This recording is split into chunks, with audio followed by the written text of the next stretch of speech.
Welcome to today's webinar titled Stress Reactions and Coping Mechanisms. We are thrilled to have Kirsten Mingy with us today. Kirsten Mingy has been a triage consultant with the Military OneSource program for 3 years. She received her master's degree in counseling from Villanova University in 2007, and before relocating to Virginia, she worked in a variety of community-based mental health settings in the Philadelphia, Pennsylvania area.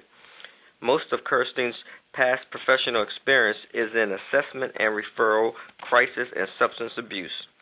Without further delay, I will turn things over to Kirsten Mingy. Thank you, Stan, for that introduction, and welcome to those joining us today for the webinar titled Stress Reactions and Coping Mechanisms. And just a quick disclaimer before we get started. The appearance of hyperlinks does not constitute endorsement by the Department of Defense of this website or the information, products, or services contained therein for other than authorized activities such as military exchanges and morale, welfare, and recreation sites. The Department of Defense does not exercise any editorial control over the information you may find at these locations. Such links are provided and consistent with the stated purpose of this Department of Defense sponsored webinar. Okay, so let's get started. Through this training, we hope you gain a better understanding of the following objectives. Defining stress and learning the signs and symptoms of common stress reactions, to better understand the ways we try to cope with stress, and to help you become aware of available resources should you and or your family experience difficulty and need to seek help. I'd like to take some time to think about the sources of stress. Stress can stem from challenges we face in both our occupations and in our personal lives. Occupational stress can often stem from unexpected responsibilities and pressures that do not align with our knowledge, skills, or even expectations. Sources of work-related stress can come from a toxic work environment, possibly a difficult schedule or long hours, difficult relationships with administrators or coworkers, or even barriers in career development. As far as stress in our personal lives, that can stem from many things, such as family issues or parenting, finances, relocating, getting married, or experiencing the loss of a loved one, even medical issues or natural disasters. I think the list can go on, and although stress is different for each and every one of us, I think we can all agree that we all experience some type of stress from time to time. Even the strongest warriors are subject to stress, especially within the honor guard. Overexposure to death and dying can become extremely stressful.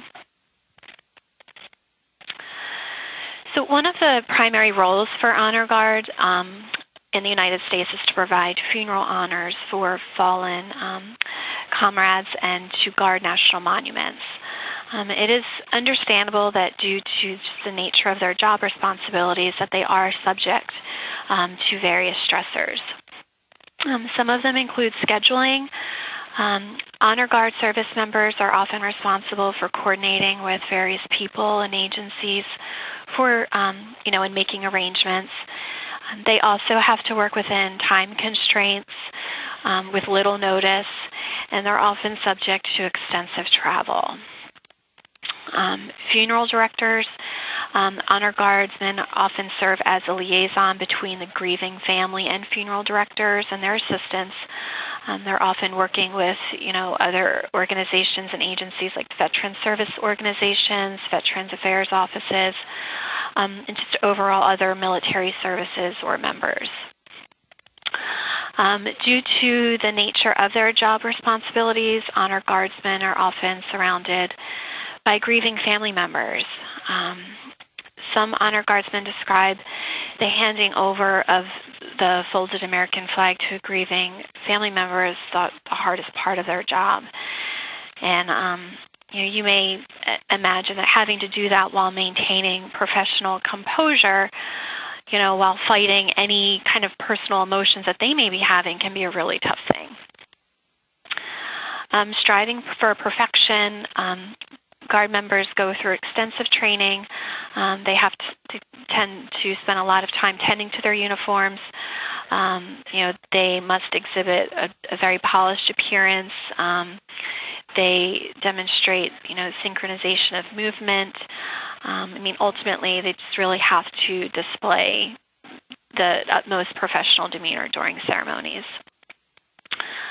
Other stressors that they may face, could be that they have to often work outdoors, sometimes in extreme weather conditions, and they're subject to irregular work hours.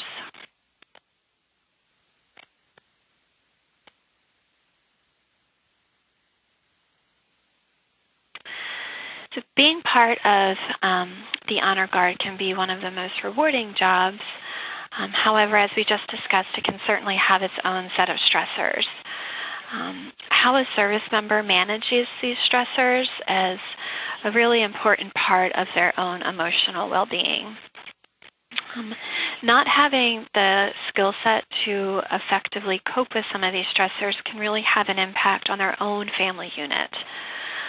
Accelerated stress behaviors or behavioral stress reactions can be viewed by a spouse or children as rejection, by possibly isolating or not communicating with the family. To a spouse, this could come across as the service member not caring, or to a child, it may even come across as scary. Depending on the age of the child, they may not have the emotional maturity to really fully understand the complexities of, adult relationships or work-related issues. And withdrawing from the family unit could also come across as a service member being, self-focused, or in some cases selfish.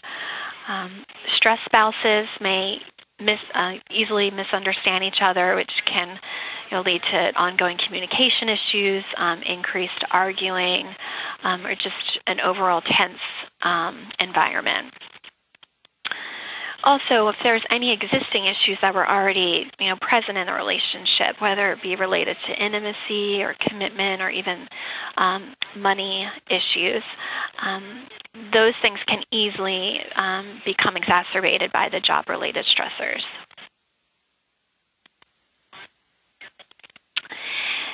Any increased conflict in the family is also going to have an impact on children. We often hear that children are resilient, but they certainly are not invulnerable.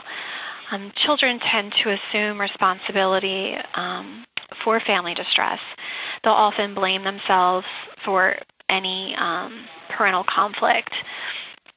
And children can easily become frightened by parents fighting. They internalize that conflict, thinking it's their fault. And then all of that can culminate and possibly result in that child feeling anxious. They might act out or even demonstrate or display some aggressive behaviors.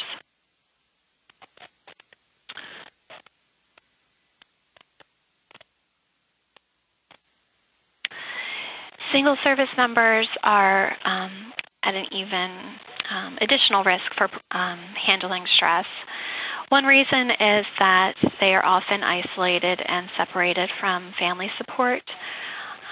They may tend to use alcohol or other substances as a way to cope with stress. And since they're often isolated from supports, they may tend to rely on other service members for emotional support, which may not always be the best option because that person might be struggling with their own stressors, and it can just become really overwhelming.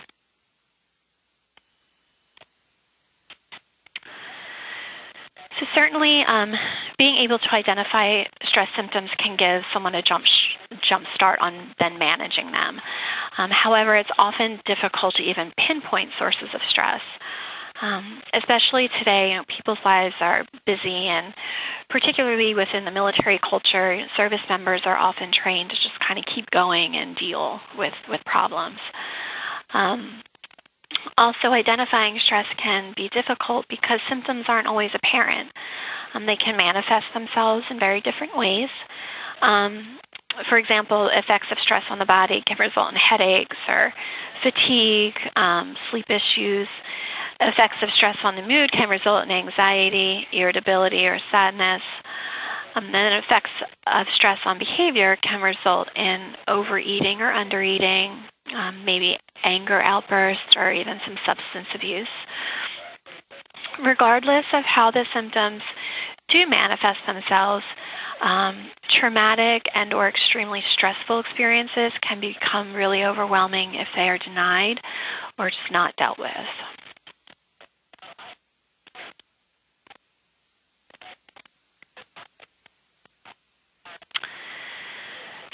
Stress is an everyday occurrence which sometimes can go unnoticed. Stress often is inescapable and happens really at varying levels. You often hear a certain amount of stress can be positive, but too much is then a negative thing. Everyday negative stressors can be managed through a variety of well-known methods, such as maintaining good diet, regular exercise, and participation in various types of relaxation techniques. But with traumatic events, reactions can be a little bit different. Survivors of a traumatic experience often say that a first feeling that they have is relief to have survived that experience. That is then followed by, stress or fear or anger. Trauma survivors may also find that they're unable to stop thinking about what happened, and this can happen in several ways.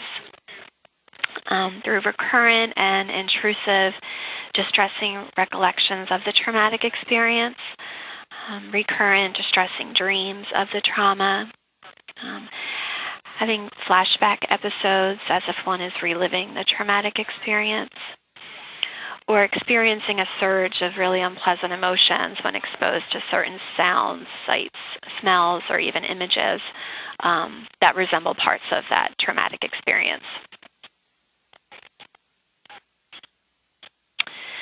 Additional stress reactions include efforts to avoid thoughts, feelings, or conversations about the trauma, efforts to avoid activities, places, or people that arouse or trigger recollections of the trauma.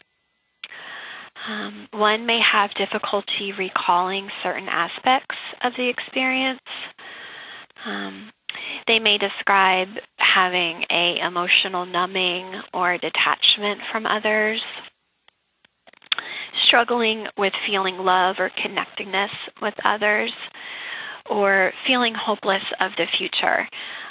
Specifically, they might feel that they'll never be able to have a career or marriage, and may even feel that they are undeserving of those things.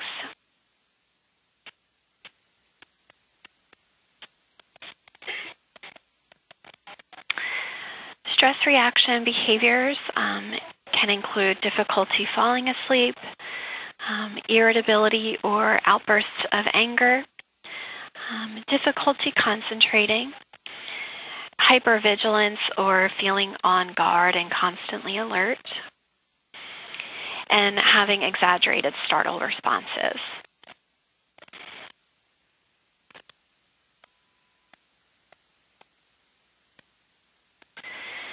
Now, most people experience some kind of stress reaction after a trauma. Certainly having such a reaction has nothing to do with personal weakness. Stress reactions can last for days or even a few weeks at a time. There are times, however, in which symptoms don't subside, and what's termed as, quote-unquote, normal coping behaviors can become more permanent responses towards life, family, and other people. This generally happens, again, when the trauma is not dealt with or denied, and some examples of this are as follows.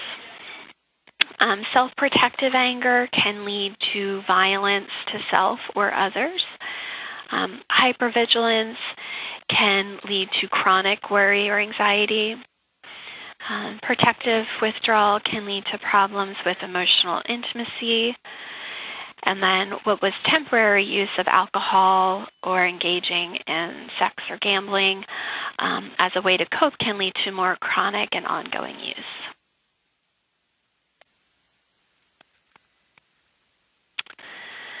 So it is important to note that for most people and service members, stress reaction symptoms do subside with the passage of time, along with support from, family or friends, or even involvement within a spiritual community. Recovery is an ongoing and gradual process.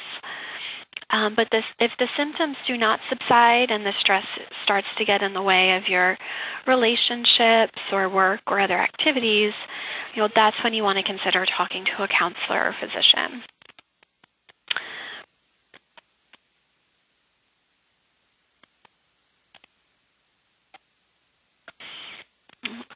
Hope. Help is available, and there are treatments that can assist with these types of issues. Fortunately, today we have the knowledge to help military personnel avoid chronic stress reactions. There are several different supports that are readily available to service members and their families to help deal with some of the effects of stress and trauma. It's important, though, to be honest in your self-assessment. That's really the only way you're going to get to the right type of treatment. And then treatment providers, they won't be able to assist you appropriately unless they know the full extent of the presenting issues. And then if you find yourself feeling overwhelmed or if you feel like you're losing control, it's really time to maybe seek out some support.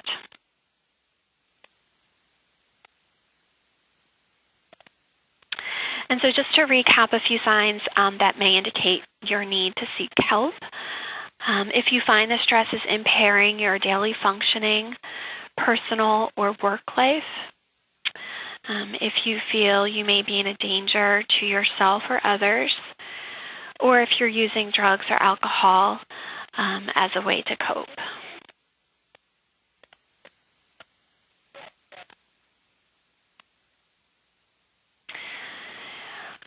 Reaching out for help can be one of the most courageous things you do for yourself and your family. Resources exist because, again, everyone experiences stress and runs into difficult situations from time to time. And seeking help really is a sign of strength. It can also act as a preventative measure from having things escalate. Again, recovery is an ongoing process. And although, there's no overnight treatment or cure, gaining control of chronic stress can really help you and your family and ultimately enhances your job performance.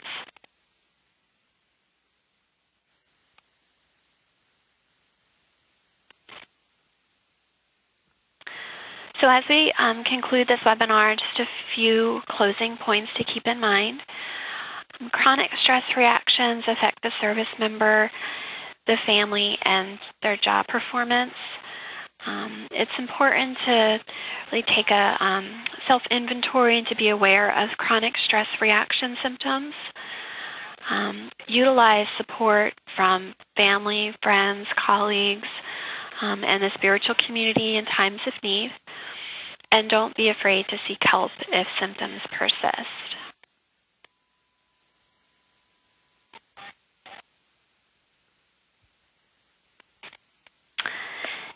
And that concludes the webinar. I'd like to thank you all for participating and open it up to any questions. Thank you, Kirsten. We do have some questions. First question reads, you mentioned that there are supports available to the service members and their families should they need assistance. What are those supports and where can they access them? Okay. Well, the actual resources would differ depending on the circumstances and the severity of the situation.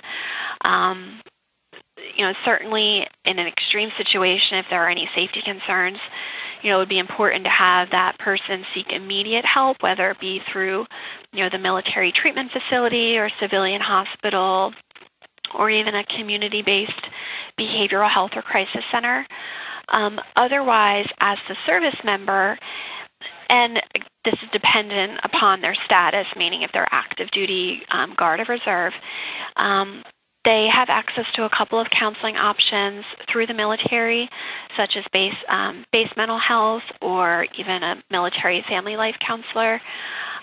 If they have benefits through TRICARE, that may also be an option.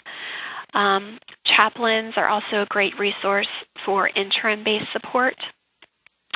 And for the most part, now there are some exceptions, spouses generally have access to those same resources. Dependents can easily access TRICARE benefits. And then Military OneSource is always a great kind of go-to resource.